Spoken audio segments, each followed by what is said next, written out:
سبحان الله بعد الفرحه الكبيره لجماهير الزمالك ولاعيبه الزمالك، وان هم يرقصوا عريانين من الفرحه ب3 نقط ما لهمش اي لازمه في بطوله الدوري. يعني ما خدتش بيهم بطوله، ما خدتش بيهم مركز متقدم في الدوري، ما دخلتش بيهم كاس عالم، ما خدتش بيهم كاس افريقيه، كونفدراليه، كاس مصر، لا 3 نقط عاديه.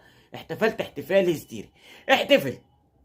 لكن سبحان الله تاني يوم بطوله السوبر الافريقي بين الاهلي والزمالك في كره اليد للسنه الثالثه على التوالي، النادي الاهلي بيهزم نادي الزمالك في البطوله وبيحصد بطوله السوبر الافريقي اللي هي بقى ايه، هتوديه مباشره كاس العالم للمره الثالثه على التوالي.